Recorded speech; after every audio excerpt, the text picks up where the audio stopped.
The fire between Max and Liam had long since cooled, though neither had said it out loud.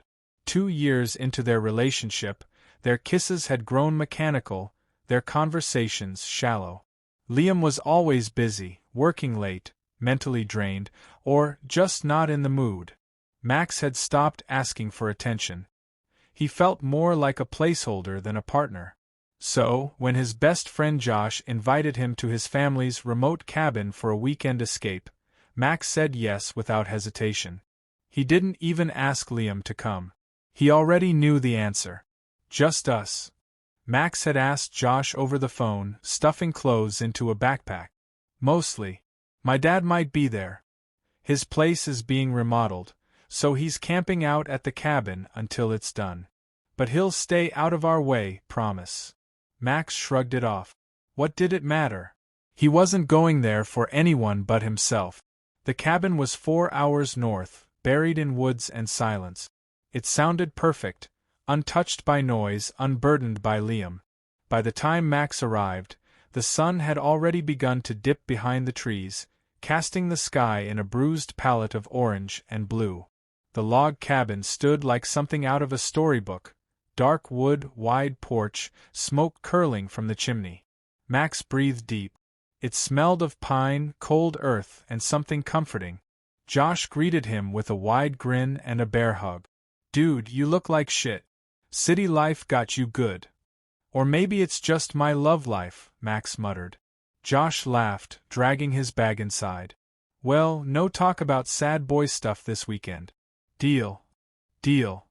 The cabin was warm, cozy, lit with soft yellow lamps and crackling firelight.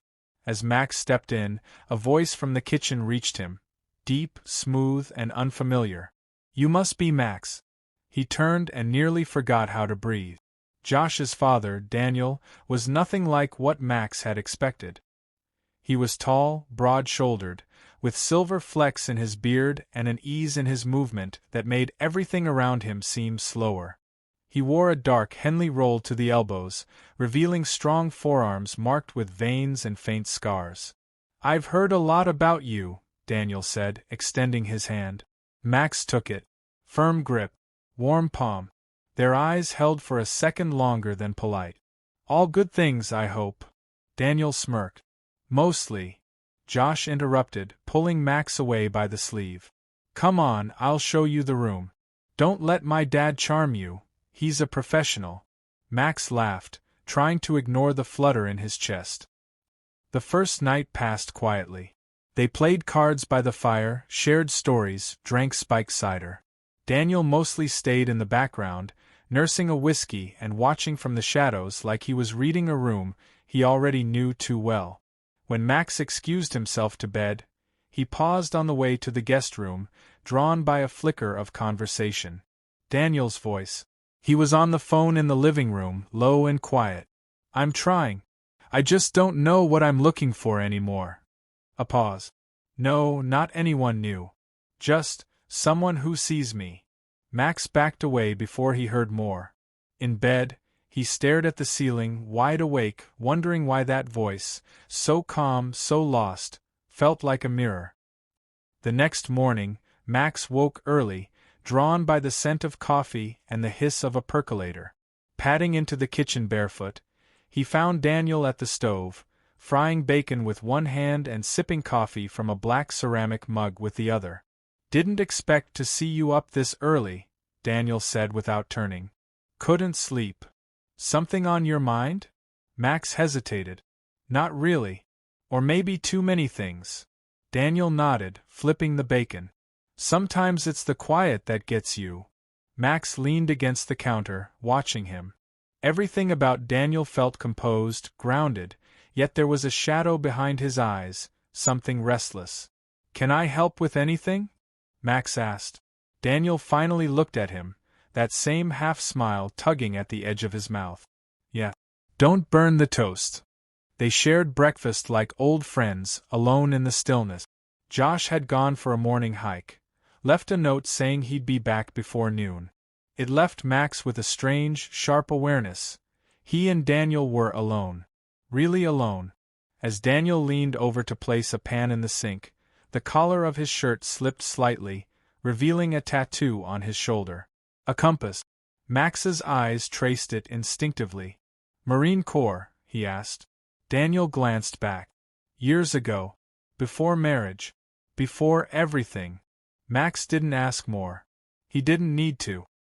Later, Max stood out on the porch, bundled in a hoodie, watching the wind stir through the trees. Snow had begun to fall in gentle flurries, dusting the wooden steps and railing. Behind him, the door creaked open. Daniel stepped out, lighting a cigarette. "You mind?" he asked. Max shook his head. "Not at all." They stood in silence, the smoke curling in the air between them. "Josh tells me you're a good guy," Daniel said. Max chuckled. "I used to be." Daniel looked at him with something unreadable. "Still are. Just tired, maybe." Max swallowed. The compliment landed harder than it should have. "You seem like someone who notices things," Daniel added, taking a slow drag. "Even the things you wish you didn't." Max didn't know how to respond. His pulse quickened, but not from the cold. Daniel flicked ash into the snow. "Well, enjoy the view." He stepped back inside, leaving Max with the trees, the snow, and the unmistakable sense that something had just started, quietly, dangerously, and without permission. The next morning, the cabin was draped in white. Snow blanketed everything, muting the world into silence. Max woke early again, the chill in the air pulling him from a restless sleep filled with tangled dreams. Hands that weren't Liam's, eyes that watched too closely, breath that burned against his skin. He found Daniel already awake, seated by the fire with a mug in hand. No TV, no book, just the flames and his thoughts. Max hesitated in the doorway. "Didn't mean to wake you," Daniel said, eyes still fixed on the fire. "You didn't." Max stepped in. "I just couldn't sleep." Daniel gestured to the coffee pot on the table. "Help yourself. Josh went into town with the truck. Should be back by noon." So they were alone again. Max poured himself a cup, fingers trembling just slightly. He sat in the armchair across from Daniel, letting the warmth of the fire touch his skin. The quiet between them was no longer awkward, it was charged. "You always get up this early?" Max asked. "Old habit.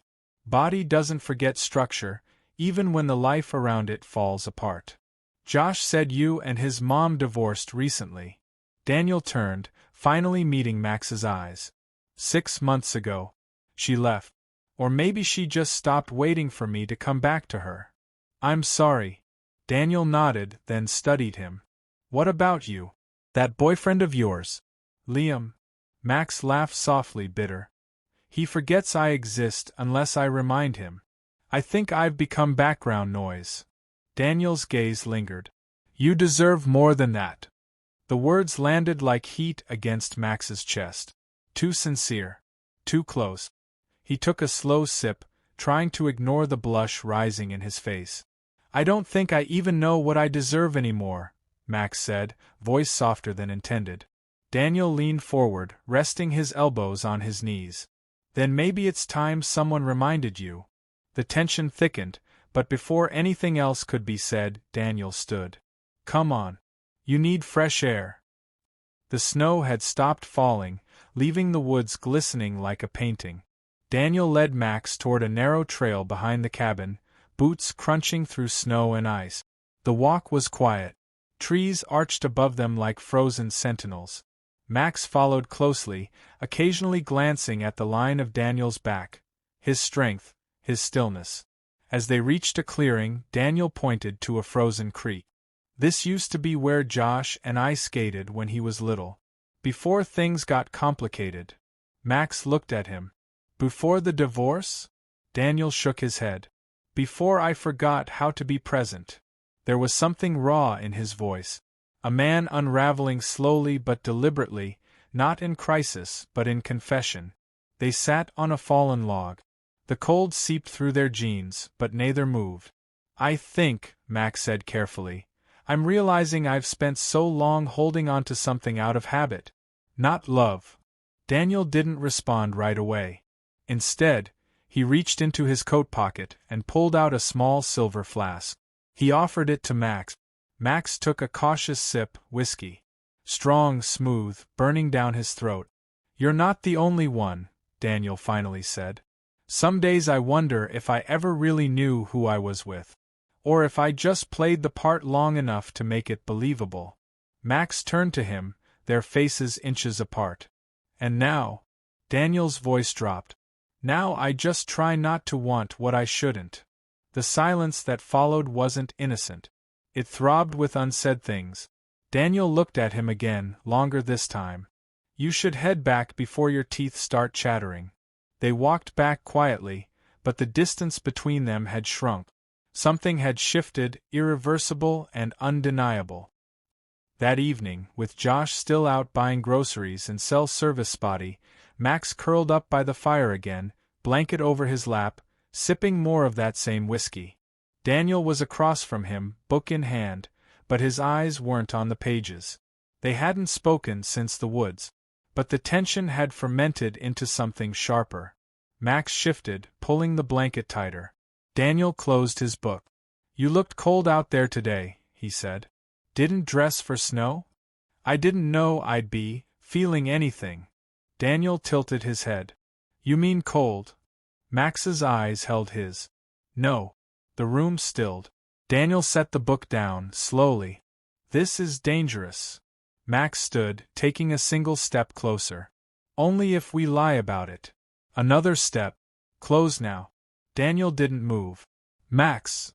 Don't say my name like that unless you mean it." The breath between them trembled. Then Daniel stepped forward. His hand rose, hesitated, then touched Max's face, thumb brushing just beneath his eye. Max didn't flinch. "Tell me to stop," Daniel whispered. But Max didn't. Couldn't. Their lips met.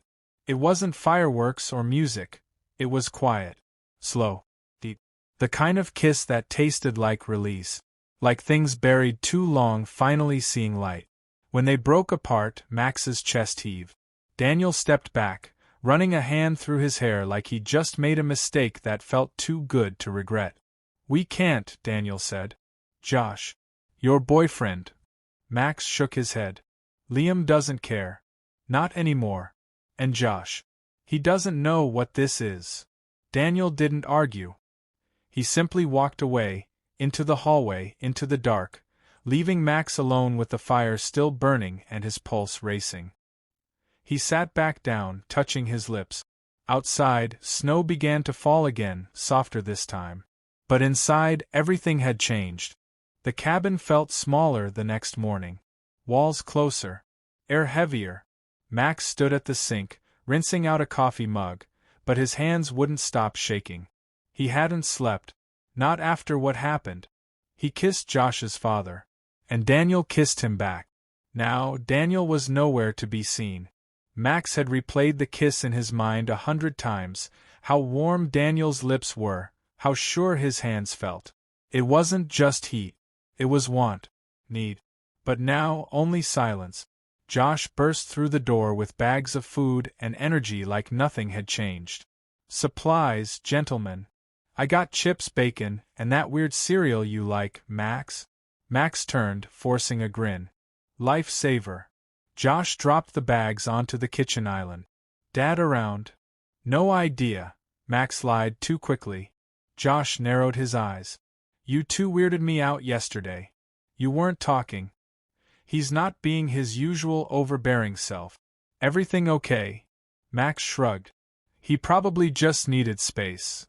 Josh rolled his eyes. "He always needs space. Guess divorce does that to you." Max flinched at the word. He wished he could teleport out of his own skin. By noon, Josh had gone out again. Something about splitting firewood with a neighbor down the trail. Max didn't ask for details. He wanted to be alone. Or maybe not. When he turned back toward the hallway, Daniel was standing there, watching him. "Can we talk?" Daniel asked. Max nodded, heart pounding. They walked into the back room, Daniel's temporary bedroom. No fire here. Just cold air and tension. Daniel closed the door. "About last night. You kissed me," Max said. Daniel didn't deny it. I shouldn't have. But you did. Daniel ran a hand through his hair. You're too young for this. Too good. Don't do that, Max snapped. Don't act like I'm some kid who doesn't know what he's feeling. You felt it too. I did, Daniel admitted. But that doesn't make it right. Max stepped forward. You think I came here looking for this? I didn't. I was trying to escape the feeling of being unwanted. And then I met someone who saw me.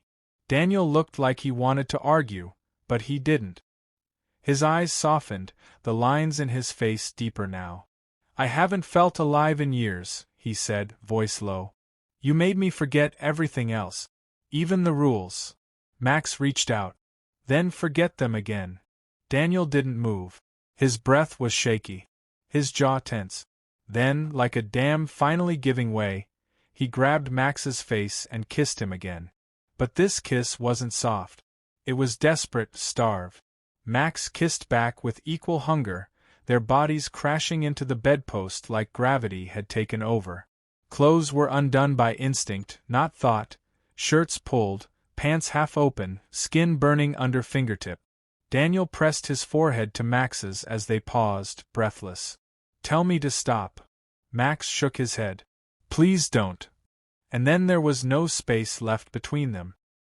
Afterward, Max lay beneath the thin blanket, Daniel beside him, chest rising and falling in slow waves. Neither spoke. The silence felt sacred, fragile and heavy. But the guilt came fast. Max stared at the ceiling. What did we just do? Daniel didn't answer. Max sat up. You're Josh's father. And you have a boyfriend. Max laughed bitterly. Not anymore. Not really. Daniel's voice cracked. This was a mistake. Max's stomach twisted. So that's what I am to you? Daniel reached for his shirt. No. You're not a mistake. But this? This is a line we can't uncross. Max stood, pulling on his hoodie. Then why does it feel more real than anything I've had in years? Daniel didn't respond. Maybe he couldn't. Later, Josh returned, tracking snow into the cabin, humming to himself. You guys been hiding all day, he joked. Max tried to smile. Just catching up on rest. Daniel didn't join the conversation. He lingered near the window, eyes outside. Josh glanced between them again, eyebrows furrowed. Seriously, what's going on with you two? Max's throat dried. Nothing. Josh squinted. You're a terrible liar, dude. Max wanted to scream. Instead, he mumbled an excuse and stepped outside into the snow. The cold slapped him awake. The trees stood like quiet judges. He pulled out his phone. Still no message from Liam. He typed one anyway. We need to talk. I can't keep pretending. He hovered over the send button, then hit it. A few seconds passed. Read. No reply. Max let out a bitter laugh. That silence said everything. Behind him, the cabin door creaked. Daniel stepped out, standing a few feet away. I don't regret it, Max said, not turning. I do, Daniel replied. But not because of what it meant. Because it can't become more. Max turned to face him. So what now? Daniel's eyes were sad, but certain. Now we go back. We pretend. We let this die here. Max's jaw clenched. And what if I don't want to? Daniel took a step closer, but didn't touch him. Then you'll keep a piece of me. But I can't take any more from you. Or from my son. Max swallowed hard, heart sinking. You already did. Daniel walked back inside, leaving Max out in the cold. As snow began to fall again, Max stayed still, not from the weather, but from the weight of everything unsaid. He had crossed the line. And now there was no going back. The morning after was painfully clear. Max stood by the frost-lined window, watching a deer drift quietly between the trees. The snow had stopped, but the stillness outside mirrored the one inside his chest, a silence where guilt and longing coexisted. He hadn't slept. Neither had Daniel. They had spent the night in separate rooms, divided by thin walls and the unspoken truth that they'd crossed a line they couldn't uncross. The door creaked open behind him. Josh, hair a mess, still rubbing sleep from his eyes, yawned. You're up early again. Max offered a tight smile. Couldn't sleep. Josh poured coffee. You and my dad barely talked yesterday. Is something going on? He's acting weird. You're acting weird. Did I miss something? Max opened his mouth, closed it, then said, We had a fight. About politics. Josh raised a brow. Since when do you even care about politics? Max looked away. Guess I don't. Josh watched him for a moment longer, then shrugged. Whatever. Cabin drama. I'm hitting the trail one last time before we head out tomorrow. As soon as the door shut behind him, Max exhaled, deep, ragged, like holding in that lie had cost him a piece of himself. Daniel was already outside, stacking firewood, sleeves pushed up, jaw tight. The sharpness in his movements betrayed everything he wasn't saying. Max approached, hands buried in his coat pockets. I sent the message to Liam. Daniel paused, then looked up. I told him the truth, Max added. He didn't reply. I don't think he will. Daniel leaned against the woodpile, breathing heavy. I'm sorry. For what? That I told him, or that I had to? Daniel didn't answer. I feel like I'm standing between two men who both needed something they weren't brave enough to ask for, Max continued. And I became the consequence. Daniel's eyes softened. You were never just a consequence. Then what was I? Daniel stepped closer but didn't reach out. You were the moment I remembered what it was like to want again. And it scared the hell out of me. Max's voice cracked. And now you want to forget. No, Daniel said. I want to protect you. From the fallout. From Josh. From this entire thing collapsing around us. It already has, Max whispered. Inside, Max began packing. His fingers trembled as he folded clothes that now felt like they belonged to a different version of himself. The version who had come here for a break, not a breakdown. A message blinked on his phone. It was from Liam. Short. Cold. So this is how it ends. Figures. No anger. No fight. Just indifference. It hurt more than a slap. Max set the phone down. He couldn't cry. He didn't deserve to. Later, he stepped into the living room and found Josh sitting on the couch, sipping something hot. You leaving early? Josh asked. Max nodded. Yeah. I need to clear my head before going back. Josh frowned. Something really is going on, huh? Max hesitated. The truth pressed against the back of his teeth. I think I've messed up, Josh, he said quietly. Josh laughed. What did you do? Drink my dad's scotch? Max couldn't meet his eyes. Worse. Josh stared at him, smile slowly fading. What do you mean, worse? Max took a breath. I don't want to lie to you. But if I tell you the truth, I might lose you. Josh set down his mug, his jaw hardening. Max, what did you do? Before he could answer, Daniel stepped in from the porch. It was me. Josh turned sharply. What? Daniel's voice was low but steady. It was me. Not just him. Josh stood up. Are you serious? Max could barely breathe. Josh. No, Josh snapped. You? With my dad? While you're with Liam. What the actual fuck is wrong with you two? Neither of them had a response. Only silence. Josh's voice cracked. I invited you here because you're my best friend. Because I trusted you. And you, he turned to Daniel, you're my father. Daniel stepped forward. Josh, I didn't plan. Get out, Josh said, voice like broken glass. Neither of them moved. I said get out, he shouted. Max picked up his bag and moved toward the door. He turned once. Josh, I never meant. Save it, Josh muttered, eyes glassy. I don't want to know what you meant. The drive back was a blur. Snow whipped against the windshield, but Max barely registered it. His hands gripped the steering wheel like it was the only thing keeping him from falling apart.